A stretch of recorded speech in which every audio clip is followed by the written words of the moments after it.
Hello friends, welcome to our channel इतिहास हमारी नजर से।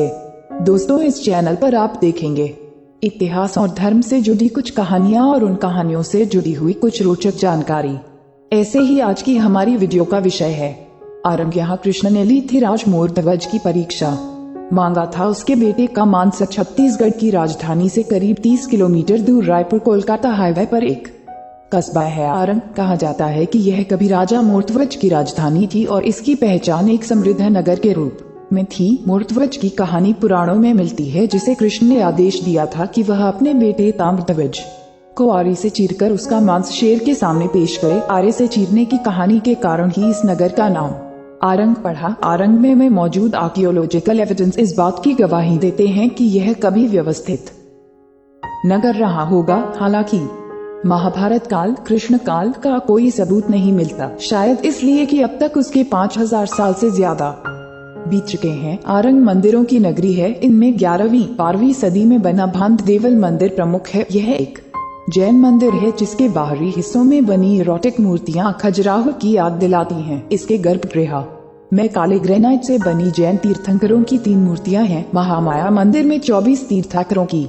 मूर्तियां देखने लायक हैं। यहाँ के बाग देवल, पंचमुखी हनुमान तथा दंतेश्वरी मंदिर भी प्रसिद्ध हैं। महानदी के किनारे स्थित इस ऐतिहासिक शहर में जल के कटाव से आर्कियोलॉजिकल मटेरियल मिलते रहते हैं। सुवर्ण नदी से मिले ताम्रपत्र से पता चलता है कि 6वीं-7वीं सदी में यहाँ राजर्षि तुल्य कुल वंश का शासन था। वंश के अंतिम शासन भीमसेन ने यह ताम्रपत्र जारी किया था। इतिहासकारों का मत है कि इस वंश के राजा गुप्त ताम्रपत्र में गुप्त सम्राट के अधीन रहे होंगे। पौराणिक कथा के अनुसार महाभारत का युद्ध खत्म होने के बाद कृष्ण अपने भक्त मूर्धवज की परीक्षा लेना चाहते थे। उन्होंने अर्जुन से शर्त लगाई थी कि उनका उससे भी बड़ा कोई भक्त है। कृष्ण ऋषि का वेश बना अर्जुन को साथ लेकर मूर्धवज के पास पहुँचे और कहा, मेरा शेर भूखा है और वह मनुष्य का ही मांस खाता है। राजा अपना मांस देने को तैयार हो गए तो कृष्ण ने दूसरी शर्त रखी कि किसी बच्चे का मांस चाहिए। राजा ने तुरंत अपने बेटे का मांस देने की पेशकश की। कृष्ण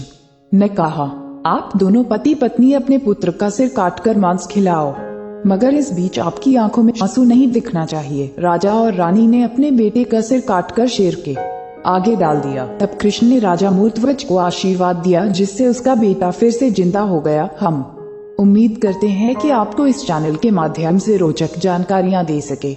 आप अपने सुझाव हमें कमेंट में भेजिए और अगर आप किसी कहानी या तथ्य के बारे में जानकारी चाहते हैं तो वो भी हमें कमेंट बॉक्स में भेजिए और हमारे चैनल को सब्सक्राइब करें। धन्यवाद।